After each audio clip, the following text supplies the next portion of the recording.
This is round two of the story of Jonah. Woo! God, I've been dealing with this story. Even kids know the story of Jonah because it's one of those books, Bible books that the kids read about. Being disobedient is something that we use for disobedience. And so yesterday we talked about the first version of Jonah. Um, Being disobedient, God gave him some instructions to go to Nineveh, and he chose not to go to Nineveh. He wanted to go to Tarshish, so he got on a boat and went on this boat and got these men in trouble. These men were about to die because Jonah was being disobedient. And so, if you followed the story yesterday, they threw Jonah over into the ocean, and a whale swallowed him up, or a great fish. I don't know, whatever. A whale, I'm just say a whale, swallowed him up. So Jonah was in the belly of a whale for 3 days.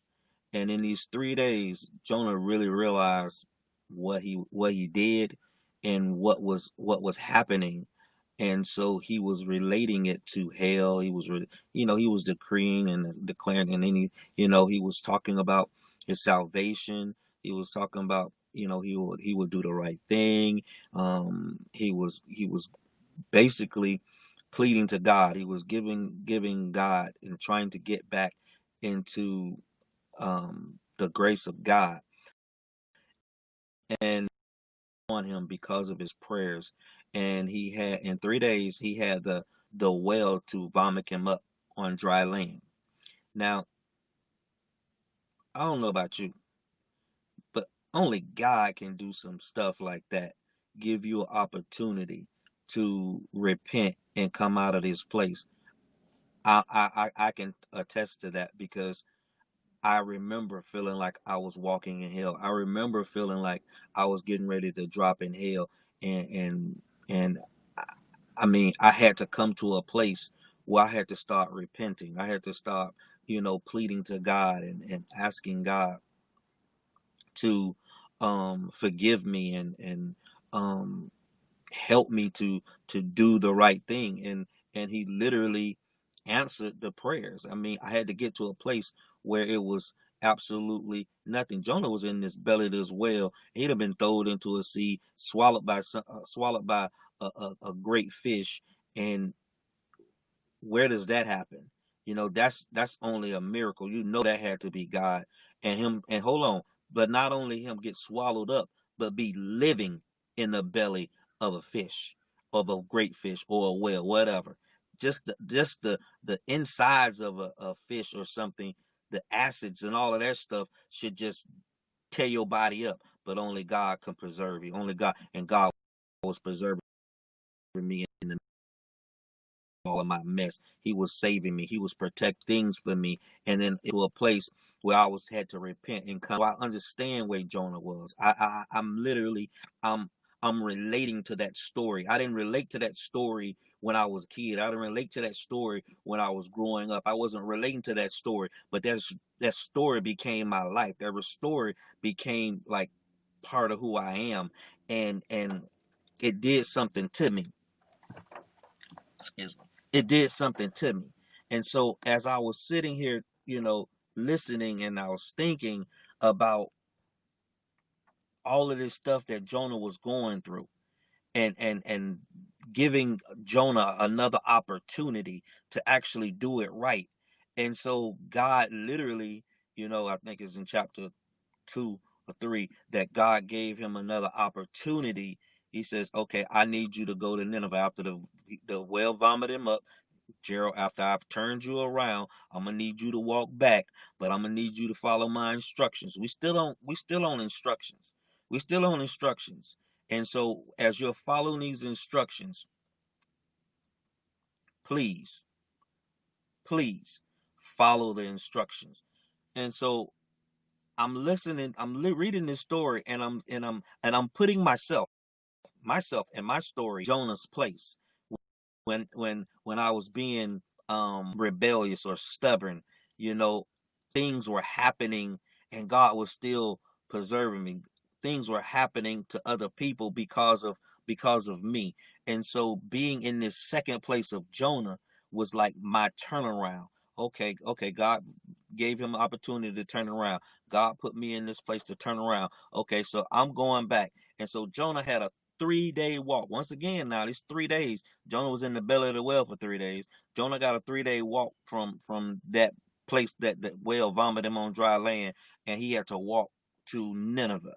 And so now here it goes.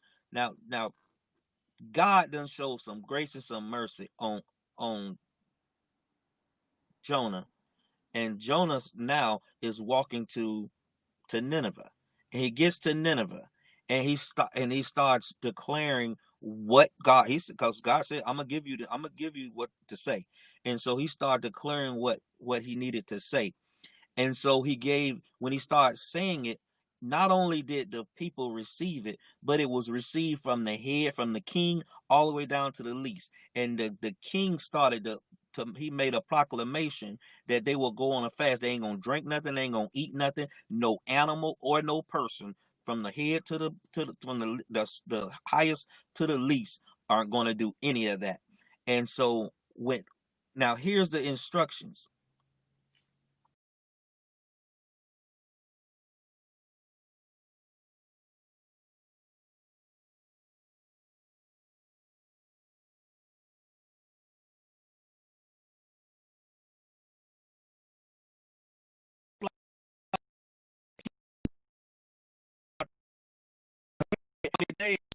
God's gonna destroy him.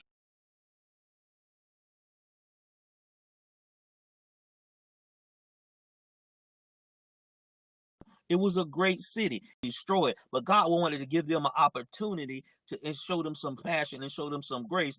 But Jonah didn't want to do it. Are you Jonah? Are you Jonah in this phase when you looking at a situation and you thinking they've been doing all of this stuff, they've been in this wicked stuff, they've been acting up, they've been disrespecting me, they've been treating you, want some revenge. And so you telling God, well, why you showing mercy on him? My wife used to say that you must be love Gerald more than you. Oh, I'm trying to get that son. You love Gerald more than you love me. And it wasn't, it was she was trying, God was trying to show her that you're gonna have to show some compassion for the place that he's in. He doesn't want to be in this place, but you have to show him some compassion. Jonah didn't want to show them people no compassion. Jonah just did what God told him to do and said what God said, what he said, but he was giving them lip service. But Jonah, in his heart, he wanted to see them people perish. He wanted to see them people pay for all of their wickedness. Because here's what Jonah did. Jonah decided that he said what he said, and then he told God, and he was like, "See, this is why I ain't even want to come. Why? Because I already know you're a merciful God. I know you're a loving God. You're a forgiving God, and so they're gonna be forgiven, and you ain't gonna do anything to them." And so he left the city and sat up under a shade. He made himself some shade because he wanted to see just what God was gonna do to him. You sat there with an attitude because somebody, your spouse or someone done something to you, and now you want to see some revenge, you want to see some get back, you mad because you done been frustrated, you done been disrespected, you done been hurt, you done been abandoned, you done been rejected, and now you want to see something bad happen on them. But God been showing mercy and grace to you all your life. I'm just saying, God had to really, he was really working with me with that. He was like, Gerald, I'm gonna send you back, so you're gonna have to show some mercy. You're gonna have to show some grace. Just the same stuff that I extended to you is the same stuff you're gonna have to extend to other people. God does this every single day. We ain't always been saved. We ain't always done the right thing. We ain't always said the right thing, but God still showed us grace and mercy. God still gave us the opportunity to be able to be restored. And so when you in your situation and you in your feelings and you in your emotions, like Jonah was in his emotions. Jonah was in his feelings, and he wanted them people to pay. He literally wanted them people to pay because it's like, God, why did I have to come here? Because all you're gonna do is show them mercy. Those people repented. Those people turn from their way. He make the whole city a great city. Nobody gonna eat. Nobody gonna drink nothing. Even the animals had to get in sackcloth. The animals. So why wouldn't he? Those people repented. Those people turned from their wicked ways. Those people pleaded God. They sat before God. They got on their face before God. They got in sackcloth before God. When a change starts happening and a turnaround starts happening, are you sitting there mad because the change is starting to come?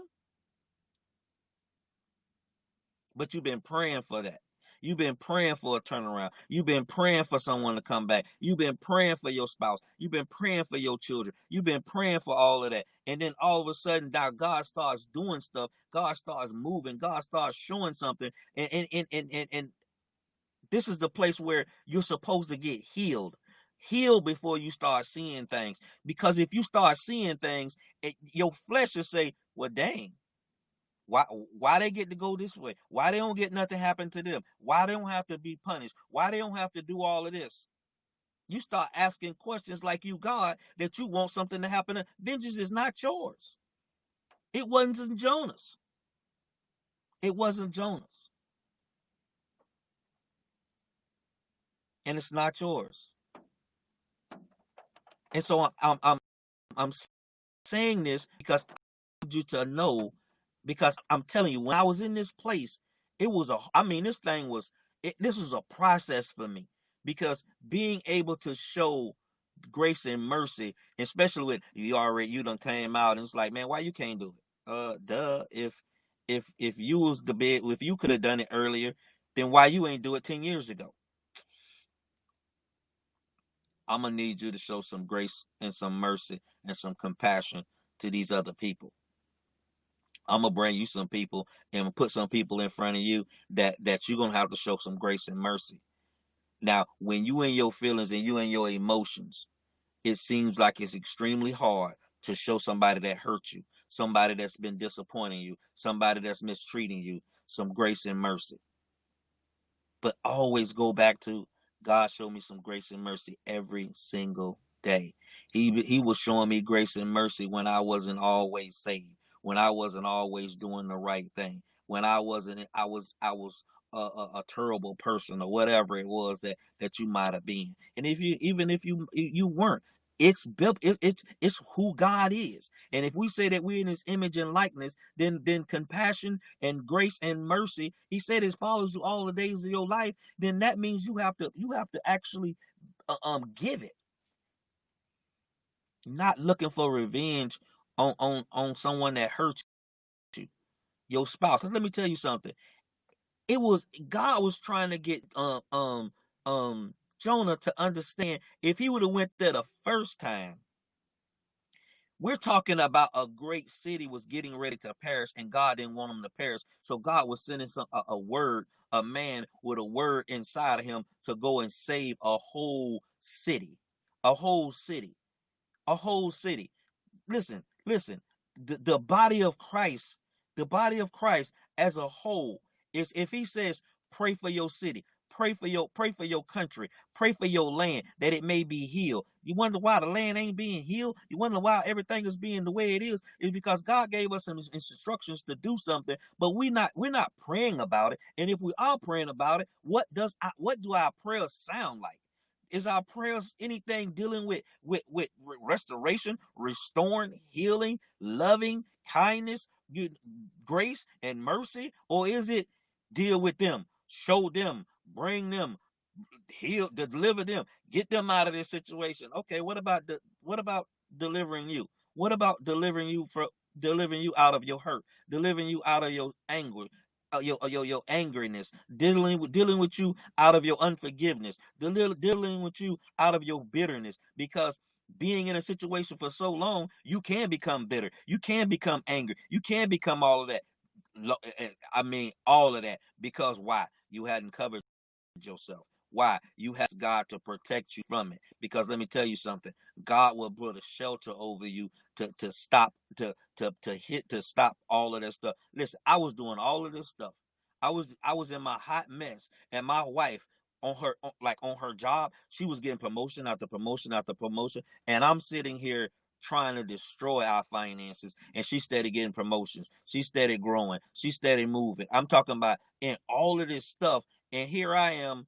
I'm like, I'm looking at it and I'm like, how in the world is she steady getting blessed? Because God told her he'll protect her in this. All she had to do was follow his instructions. All she had to do is do this. And now I'm in that same place. Now it says, God says, all I want you to do now, Gerald, is follow my instructions. All I want you to do now is show some grace and some mercy. And I'm telling you, that thing rises up in me, and I'm like, man, why in the world I'm sitting here? But then I gotta start thinking, hey, Yvette show you some grace and mercy. I've been showing you grace and mercy, so I've been showing it to you in the spirit realm, and then I gave you somebody to show it to you in natural life that you can't say you ain't never seen it in person. You've seen it in person, so he gave me a personal experience with it, and so it means something to me. You see what I'm saying? It means something to me. And so now I don't have to operate with a Jonah mentality that I gotta see somebody, that I shouldn't allow somebody to suffer because I feel like they've done something to me. That's not today. That's not today. Today we're gonna grow up in a day. We're gonna grow up in a day. Today is the day that we grow up out of this place of being not follow the instructions and causing your city. Oh my God. What if you were called to your city? What if God has told you to pray for your city? To pray for your city, to pray for your governors, pray for your senators, pray for the principals, praying for the city councilmen, praying. He's put you on that place. He wants you to pray, and you hadn't prayed for him yet, and you wonder why the school system going the way it is. You wonder why your county is going the way it is. You wonder why things are happening in your city because God has put a mandate on you to actually pray for your cities. He ain't, and didn't tell you to stop, but you didn't stop. But you look around and you look at the situation, and do you think that what if I would have been praying all of this time? What if I would have been praying for my country? What if I would have been praying like I'm supposed to for our nation? What if I'm supposed to be praying for our government? What if I'm supposed to be praying for the elections? What if I'm supposed to be praying for a certain state? Come on, y'all. God has given you some instructions. If you do those, whole city, a whole state, whole nation falls.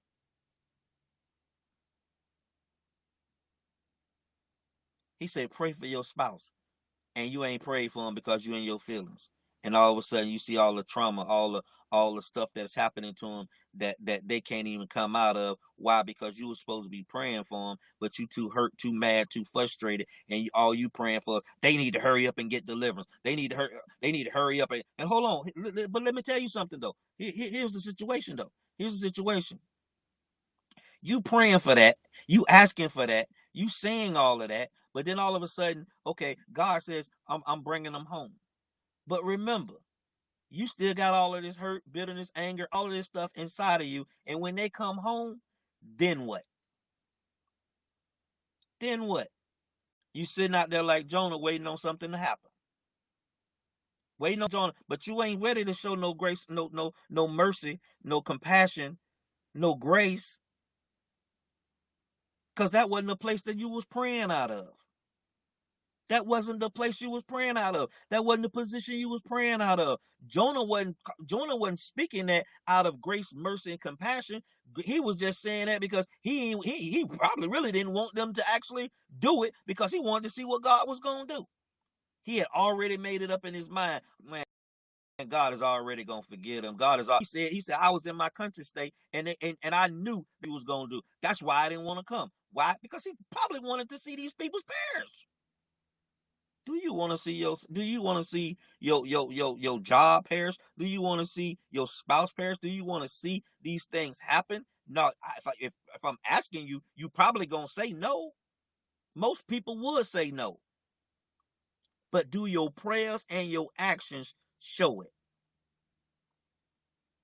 So we got to look at ourselves today. And so I'm telling you, I've been looking at myself this whole time in this broadcast, and I've been looking at myself all morning because I just gotta understand, and I'm telling you, it's me too, because I have to come against pride. I have to come against entitlement. I have to come against, um, um, unforgiveness. You know what I'm saying? I literally, I'm talking about me. I don't know about you. I'm talking about me. Because when it comes to compassion, it comes to that, my pride rises up. My entitlement. Why do I have to do this? Why they just can't do it? I did it. Why they can't do it? Hold up. They struggle might be stronger than my struggle. They hard problems might be harder than my problems. Their heart, their situation it could be different than my situation. It doesn't even matter. God says, I love them. And I gave you an assignment to do something. And so I'm gonna need you to do this. But I'm gonna need you to do it with some compassion. I'm gonna need you to do it with some grace. I'm gonna need you to do it with some mercy. I don't need you to go and be vindictive. I don't need you to go with a hard heart. I don't need you to go with malice. I don't need you to go in with bitterness. I don't need you to go in. Vengeance is mine. I take care of that. You don't have to be angry when you praying. You don't have to be angry at the situation or angry at God or angry at the person when you praying. If you're going to pray for somebody, you're going to pray for them and you're going to declare something. God said, I need you to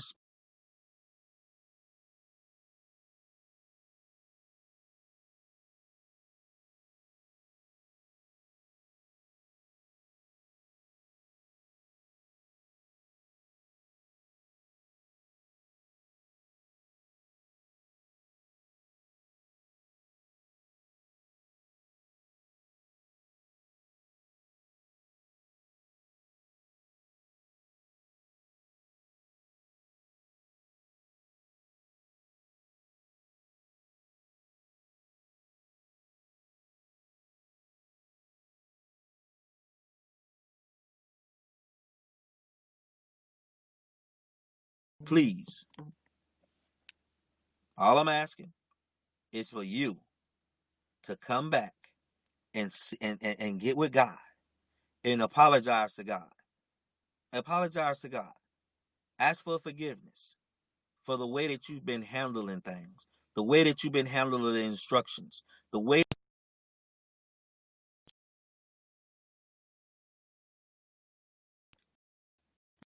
Don't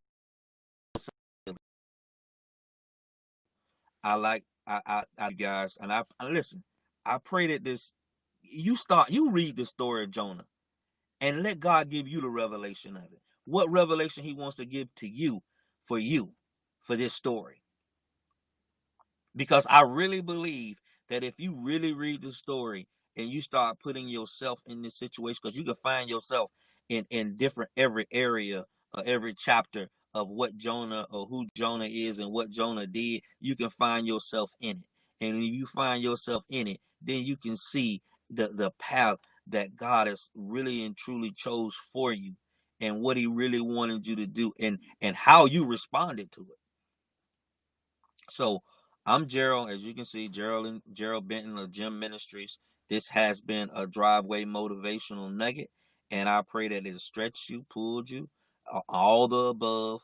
And you can go to our website, geraldandyvette.com. You can also go to our YouTube channel, Gerald and Yvette Ministries. And if you haven't subscribed, please go to the YouTube channel and subscribe because I'm telling you, there's something there for you. Go to and check it out. And so once again, y'all be blessed and y'all have a wonderful day.